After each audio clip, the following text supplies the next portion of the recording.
Hey everyone, I'm Dan from JazzComposersPresent.com, an online space where composers, musicians, and listeners come together to celebrate the music we love. I'm joined today by Miho Hazama, Grammy-nominated composer, arranger, chief conductor of the Danish Radio Big Band, permanent guest conductor of the Metropole Orchestra, special guest conductor of the Norwegian Radio Orchestra, and leader of her own internationally acclaimed chamber ensemble, M-Unit.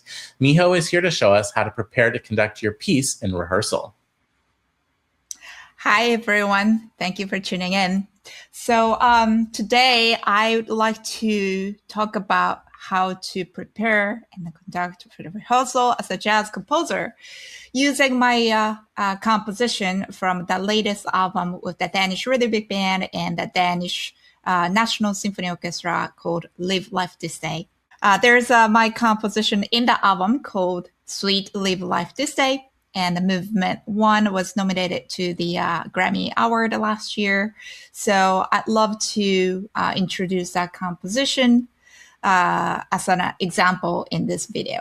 First of all, I decided to conduct from iPad years ago because, number one, I'm left-handed and it's really hard for me to conduct with right hand while I turn page with left hand. And then number two, my hands are getting dry and then it's getting more and more hard to turn the paper score, turn the page. And number three, there are so many occasions where I have to conduct from dark circumstance. Having said that, like having a light on the iPad screen is much easier for me to follow. Now you can see this is my score on my iPad Pro, and this is the size of the score. However, you see that the notes are quite small on the screen. So I'd like to let you know how I prepare before I work on rehearsing with actual musicians. Let's take a look at the page 1. This is the beginning of the piece. And as you see on the top left corner, I write down how to count off and also the first time signature sign in green thick pen. You know, as I said, iPad is quite small, so it's always hard to keep tracking on the time signatures. So writing time signature mark in green thick pen is my crucial thing, the first thing to do. As you can see, for example, the first bar, you see this square mark. So that's the mark for 4/4 time signature. Let's say time signature 3/4 is triangle. 2/4 is like this V sign. So in this case, I wrote 4 count off plus drums fill in the blue pen, so that I can make an eye contact with the drummer before the piece starts. Sometimes I also register the tempo, BPM, of the piece and take a look at the iPad because this software has a feature where you can set up the metronome and then it actually flashes with the metronome. So sometimes I look at the screen to make sure the tempo, and then make an eye contact with the drummer to make sure that it's the right tempo, it's comfortable to start, then start. Okay, let's go to the next page. So this is another page that has some marks. You see fermata and then comma, which is all like a breath mark. And then also by the end of the page, you see this glass mark and then say Q or like a bass. So this glasses mark is cue this person or watch this person, like make sure that you're going to be aware of this person. And also that's going to imply what's going to happen in the next page as well. So that helps you before even turn the page, that's going to help you to get the sense of what's going to happen next page. I think you can see kind of a little slash on the blue pen. That's sometimes I divide for 8 bars on the score with blue pen to make it easier to keep tracking. So I think that I kind of make sure that I keep tracking in the same, same pace on the score. Otherwise, sometimes it's really too small to kind of follow. Again, green thick pen is used for time signature, fermata, open, Q, kind of big sign. And you might see a thick yellow marker at the end of the page as well. That's going to be a sign for a new section. So that means that next section is going to be a new section. You see the time signature change. As I said before, the 3, 4 is a triangle. And then I think also after that, the last part of the page, you see the sign of V. That's also a sign of what's going to happen in the next page. That's going to be the time signature so that you can already see what's going to happen in the next page before turning page. It's also really helpful to see that so that you see that what's actually happening. These are two count, two way to conduct. Conduct into. All right, now you see that repeat section started in this page. So then I use a yellow marker to make sure that I see that section clearly. And then also I wrote OP with the green pen.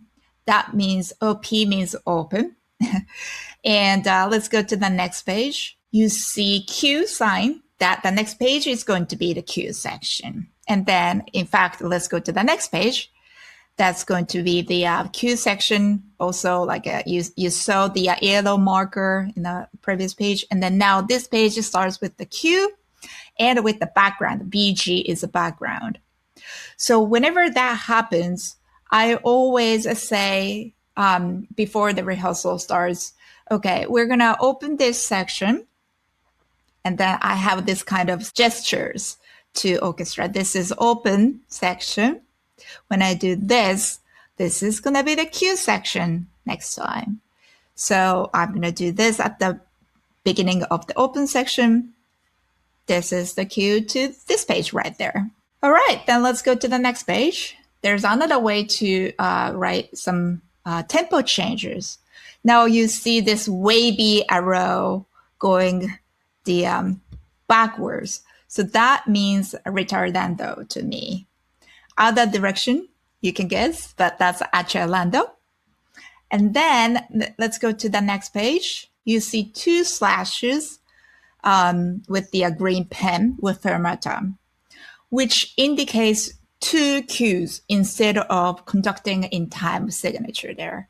So these are written in 4/4, but I would be conducting 1 cue with fermata and then another cue with fermata there, and then cut off. You also see some of the blue pens also like dividing the some phrases. And as you saw, it is really important for me to mark these kind of things in advance so that it's much easier to conduct if you just follow this. And I would highly recommend you to also make your own signs to write it down on the score in advance. Let's take a look at this page again. You see a sign of V here, although the time signature is 4/4 here. But this is such an up-tempo section, so I need to conduct in 2. Players sometimes need these kind of informations in advance before they play. So I kind of mentioned that I'm going to be conducting this section in 2 so that they're not going to be freaked out to see me conducting in this way, although the time signature is 4/4. As a summary, the best way to prepare for the rehearsal as a conductor, composer, is to be clear with your statement as a writer, and also be prepared to be very clear with what you want as a conductor, and also clear with what you want to hear as a composer as well, so that when people ask you a question, you're going to be solid and concrete to answer the questions, and all the cues are going to be clear as well. Finally, I'd like to show you a video of me conducting this piece, just the beginning of it. But I think you're going to see me kind of looking down the iPad right before starting the piece because I was looking at the tempo and then making eye contact to the drummer and then giving them the right tempo. And also I have some big cue to each section. Also some fermata at the end, and then you cue to a bassist. So let's check this out.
As you saw in the end of the video, I think I was also checking the new tempo on the score because I was kind of looking down while I was making eye contact with the bassist. So I think I was checking the new tempo on my iPad as well. So this is how I use the iPad, well, new technology.